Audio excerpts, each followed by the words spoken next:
सर्वेभ्य नमो नमः। दोस्तों, एक बार फिर आपके सामने उपस्थित हूं गीता हर घर चैनल से संस्कृत अध्यापक मनीष कुमार। दोस्तों, जैसा कि आप जानते हैं कि हम गीता के प्रथम अध्याय को पढ़ रहे हैं, प्रथम अध्याय का अध्ययन कर रहे हैं। और इसके पहले हमने गीता के प्रथम अध्याय के 11 श्लोकों का अध्ययन कर लिया है। और केवल अध्ययन ही नहीं, इसमें मैं आपको, आप सब जानते हैं, इसमें आपको श्लोकों को कैसे बोला जाए, कैसे उनका उच्चारण किया जाए, ये सब मैं आपको साथ के साथ बता रहा हूं। और आपके बोलने के लिए भी मैं थोड़ा सा विराम लेता हूं बीच में, ताकि आप मुझे रिपीट कर सकें और संस्कृत श्लोकों का उच्चारण करना आप सीख सकें।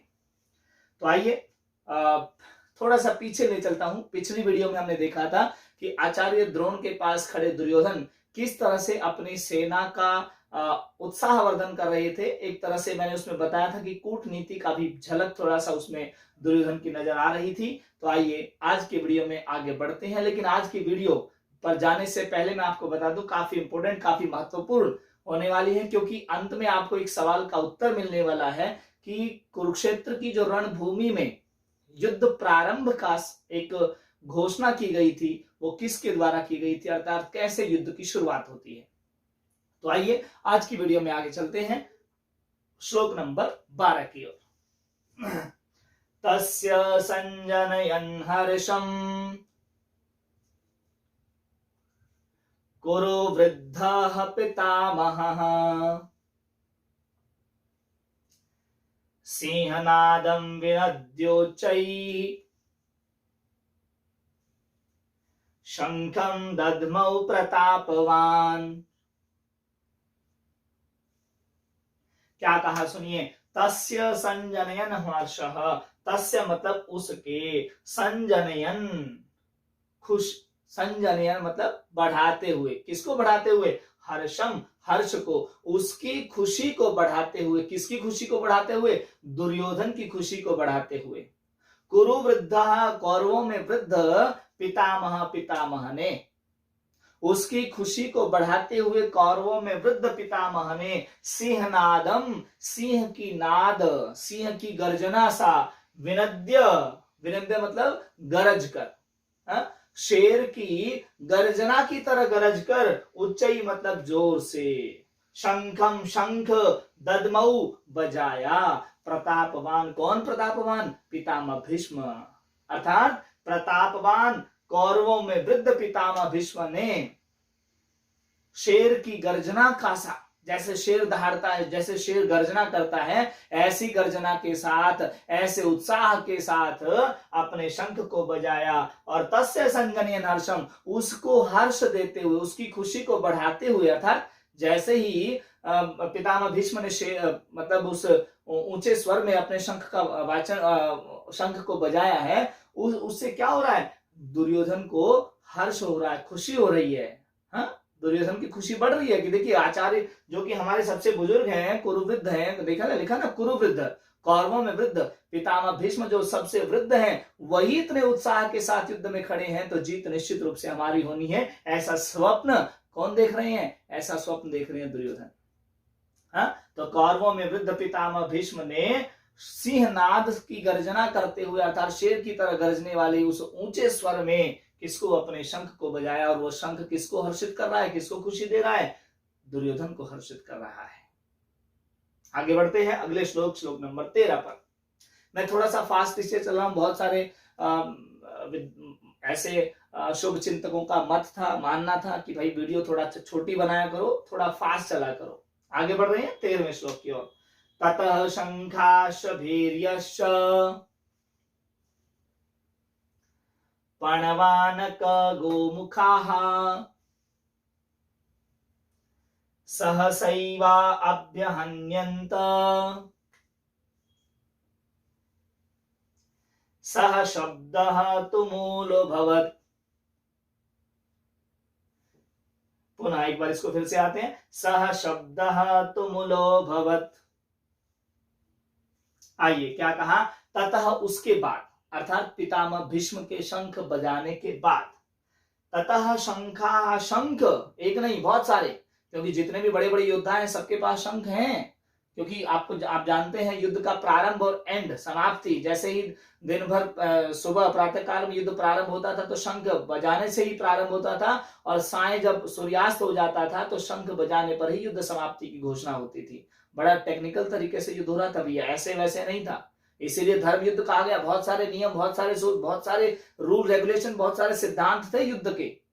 कभी चर्चा करेंगे आगे वीडियो में, लेकिन अभी केवल इस पर आइए। क्या बोला? ततः, उसके बाद किसके बाद? ये सब होने के बाद, पितामह के शंख बजाने के बाद, बोला ततः उसके बाद शंखा, बहुत सारे शंख, भैर्यश्च, भैर्य मतलब क्या? नगाड़े, बहुत सारे शंख नगाड़े, पणवः, पणव मतलब ढोल, आनकः, पणवानक, देखिए पणव प्लस आनकः, पणवानकः, पणव मतलब ढोल, आनका मतलब मृदंग, और गोमुखाः, गो के मुख के समान लंबे लंबे, जिनको शंग कहा जाता है, इस तरह से बजाए जाते थे, इस तरह से बजने वाले कौन? गोमुखाः मतलब गौ के मुख के समान बड़े बड़े, श्रृंगाः, श्रृंग में कहा जाता है गौ को सींगों के समान, भारी भारी भरकम, बड़े बड़े लंबे लंबे, तो वो बजे, और सहसैव, अचानक ही, अभ्यहन्यंत, एक साथ बजने लगे। अर्थात जैसे ही पितामह ने शंख बजाया उसके बाद ये सब भी एक साथ बजने लगे। और जब ये सब कुछ एक साथ बज रहे हैं भैया, तो क्या हो रहा है? सह शब्द, वह जो शब्द है, कौन सा शब्द? इन सबको एक साथ बजने वाला जो शब्द है, इन सब के एक साथ बजने वाली जो आवाज है, स्वर है, तुमुलु अभवत। तुमुला मतलब कोलाहलपूर्ण अभवत हो गया, अर्थात वहां का वातावरण बड़ा ही भयावह हो गया, कोलाहलपूर्ण हो गया, शोर एकदम से मचा, साउंड एकदम से, इतना कुछ बज रहा है एक साथ इतनी आवाजें आ रही है, तो वहां का जो माहौल है क्या हो गया? कोलाहलपूर्ण हो गया। ठीक है, तो आज की वीडियो में हमने बताया था कि थंबनेल में आपने देखा होगा, सबसे पहले हमने यही डाला है कि युद्ध की प्रारंभ की घोषणा कैसे हुई, कहां से हुई, किसने की? तो देखिए, पितामह के द्वारा बजाए गए शंख से युद्ध के प्रारंभ की घोषणा हो रही है। जैसे ही पितामह ने शंख बजाया तो एक तरह से ये सारे के सारे जितने भी शंख थे, नगाड़े थे, ढोल थे, मृंग थे, श्रृंग थे, जो भी थे, मृदंग थे, वो सारे के सारे बज उठे। अर्थात युद्ध की प्रारंभ की घोषणा हो गई है। किनकी तरफ से? कौरवों के सेनापति पितामह भीष्म की तरफ से। तो दोस्तों, आज की वीडियो में इतना ही रखेंगे। आप इसी तरह हमारे साथ बने रहिएगा। बहुत सहयोग आप लोगों की तरफ से मिल रहा है निरंतर। देखिए, केवल सहयोग, केवल सब्सक्राइब करके छोड़ देना, या वीडियो को एक बार देख लिया, 1 सेकंड 2 सेकंड, अच्छा ये तो सबकी वीडियो, चलो देख लिया, उसके बाद आगे चल पड़े, उससे वो पर्याप्त नहीं है। देखिए, हमारा मैसेज, हमारा उद्देश्य साफ है। मैं बार बार आपको कहता हूं कि उद्देश्य है कि गीता को हर घर में लेके जाना है, और गीता हर घर में इस तरह से नहीं जाएगी। गीता को आप वॉच करिए, उन श्लोकों को आप देखिए ना, आपको घर बैठे हुए इतने सरल माध्यम से गीता पढ़ाई जा रही है, उसका फायदा उठाइए दोस्तों। क्योंकि गीता आपका पवित्र ग्रंथ है, गीता आपका धार्मिक ग्रंथ है, गीता दर्शन है, गीता जीवन है। आप पढ़ के तो देखिए। तो ये एक मैसेज आया था कि सर आप इतना लेट वीडियो को डालते हैं। कोशिश हमारी यही रहती है कि बीच में भी एक वीडियो डालें, लेकिन आजकल बहुत व्यस्त दिनचर्या चल रही है भैया। बच्चों के एग्जाम वगैरह हुए, उनको चेक करना, रिजल्ट बनाना, ये सब चल रहा है, तो बिजी बहुत है। जैसे ही फ्री होंगे हम कोशिश करेंगे सप्ताह में 2-3 वीडियो डालने का प्रयास करेंगे, लेकिन अभी संभव नहीं हो पा रहा है। तो आपसे निवेदन कि आप लगातार इन्हें देखें और शेयर करें। तो उम्मीद है कि आपका सहयोग इसी तरह से मिलता रहेगा, और लगातार आप वीडियो को शेयर करते रहेंगे, इस ज्ञान को बांटते रहेंगे, इस ज्ञान को एक दूसरे से दूसरे, तीसरे, चौथे, पांचवें, इस तरह से लोगों में आप इसको भेजते रहेंगे। आज की वीडियो में बस इतना ही। अगली वीडियो में एक बार फिर आपके सामने उपस्थित होऊंगा गीता हर घर चैनल से। तब तक के लिए नमो नमः, नमस्कार।